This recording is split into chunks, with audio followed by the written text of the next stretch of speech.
مش هبالغ لو قلت ان ده ممكن اهم فيديو تشوفه في حياتك قبل ليله القدر. طيب بص، عايزين نتكلم على كذا حاجه في الفيديو ده. اول حاجه عايزين نعرف عظمه هذه الليله ومكانه هذه الليله. يعني قال تعالى ليله القدر خير من 1000 شهر. وتخيل ان ربنا وصفها ان هي خير وافضل من 1000 شهر، مش بتساوي 1000 شهر، دي افضل. طب افضل من 1000 شهر بقد ايه؟ الله اعلم. الله وحده الذي يعلم عظمه هذه الليله ومكانه هذه الليله. طب 1000 شهر دول حوالي قد ايه؟ 1000 شهر دول حوالي 83 سنه. فمتخيل ان ليله القدر هي خير وافضل من 83 سنه، افضل من 1000 شهر. سبحان الله، ليله عظيمه جدا جدا جدا. فتخيل ان الصلاه في ليله القدر افضل من الصلاه في 83 سنه، والصدقه في ليله القدر افضل من الصدقه في 83 سنه. فالانسان اللي ضايع على نفسه ليله القدر انسان خسران جدا. والانسان اللي ما يحرصش على هذه الليله ويبقى مركز ان هو يفوز بهذه الليله انسان خسران جدا. فده كده اول حاجه، عرفنا عظمه هذه الليله ومكانه هذه الليله. ثاني حاجه عايزين نتكلم عليها، الليله اصلا بتبدا امتى؟ الليله في اي يوم بتبدا من بعد المغرب لحد الفجر، ده معنى الليله. تمام كده، يبقى الليله بتبدا من بعد المغرب لحد الفجر. ده كده تاني حاجه عايزين نتكلم عليها. ثالث حاجه عايزين نتكلم عليها، ان الليله بتسبق اليوم. يعني مثلا وليكن يوم 20 رمضان، الليله بتاعته هتبدا من امتى؟ هتبدا من المغرب للفجر. طب دي ليله ايه؟ دي ليله اليوم اللي بعده، ليله 21. جميل كده. وليكن مثلا يوم 29 رمضان، الليله بتاعته هتبدا امتى؟ من المغرب للفجر. يبقى دي ليله ايه؟ ليله 30. تمام كده، يبقى الليله بتسبق اليوم. دي كده ثلاث حاجات اتكلمنا عليها. رابع حاجه عايزين نتكلم عليها، ليله القدر امتى بقى في رمضان؟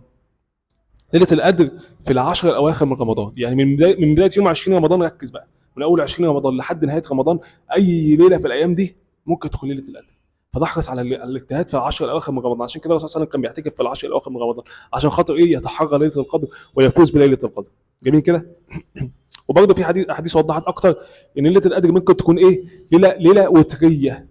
هي يعني الرسول صلى الله عليه وسلم قال التمسوا ليله القدر في الايه؟ في الوتر من العشر الاواخر من رمضان. طب يعني ايه معنى كلمه الوتر؟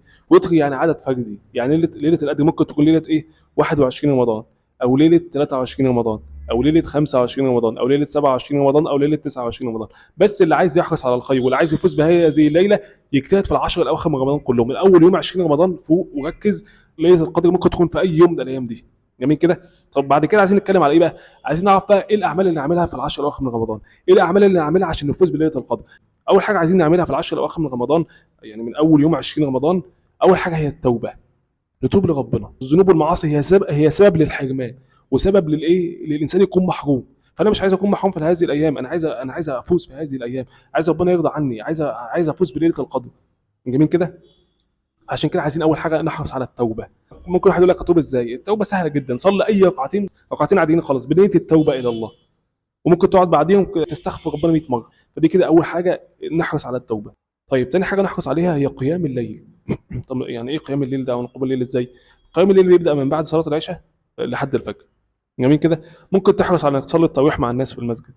ومثلا في العشر الاواخر بنصلي تهجد من حوالي الساعه 12 بالليل 12 ونص، تصلي التهجد برضه مع الناس. لو صليت مع الناس ده يبقى انت كده قمت الليل. طب واحد ممكن يقول لي مثلا انا والله مشغول، مثلا مش عارف اصلي مع الناس التراويح، او مش عارف اصلي من بعد العشاء مثلا لحد الفجر، يبقى عندي شغل. خلاص احرص وانت في الشغل كده، صلي ركعتين بنيه قيام الليل، واقعه بنيه الوتر ان هي تختم صلاه قيام الليل. يبقى انت لو صليت ركعتين بس، اي ركعتين عاديين خالص، اقرا قل هو الله احد، قل اعوذ والفلق، قل اعوذ برب الناس، ركعتين قيام واقعه وتر، يبقى انت باذن الله تنول ايه؟ ثواب قيام الليل. النبي صلى الله عليه وسلم حديث ذكر ان اللي يقوم ليله القدر، اللي هو قيام الليل، يعني يقوم يصلي من بعد العشاء لحد الفجر، ايا كان بقى، يعني على قد ما تقدر تصلي. من قام ليله القدر ايمانا واحتسابا، يعني ايمانا بالله واحتسابا للاجر من الله، ايه اللي يحصل له؟ غفر له ما تقدم من ذنبه ويغفر له ذنوبه. فنحرص على قيام الليل. دي كده تاني حاجه نحرص عليها في العشر الاواخر من رمضان عشان خاطر نفوز بليله القدر. طيب ثالث حاجه نحرص عليها ان احنا نذكر ربنا، يعني ذكر هستيري. حاول تخلي لسانك ما يقفش عن ذكر الله من بعد المغرب لحد الفجر. من اول يوم 20 رمضان احرص ان لسانك ما يقفش عن ذكر الله. طول ما انت قاعد سبحان الله سبحان الله، الحمد لله الحمد لله الحمد لله، الله اكبر الله اكبر، لا حول ولا قوه الا بالله، سبحان الله العظيم وبحمده، سبحان الله وبحمده، سبحان الله العظيم. احرص على ذكر الله بشكل هستيري. ده كده ثالث حاجه.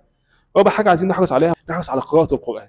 يا سبحان الله، القران عظيم اصلا. القران الحرف فيه بحسنه، والحسنه بعشر امثالها. الصفحه الواحده من القران فيها حوالي 5000 حسنه.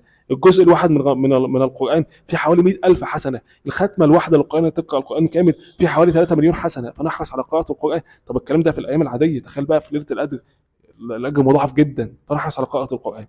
ويا ريت بقى كمان لو نعرف نقرا القران في المسجد، تصلي المغرب وتفطر ومثلا تروح المسجد مثلا من العشاء، تقعد في المسجد مثلا من العشاء للفجر وتقرا قران بقى براحتك وتصلي مع الناس، يا ريت تحرص على ده. خامس حاجه نحرص عليها هي الصدقه، ان احنا نتصدق ونطلع مالنا لله، حتى لو 5 جنيه. يعني تخيل انت اصلا لو تصدقت في ليله القدر كانك تصدقت في 83 سنه.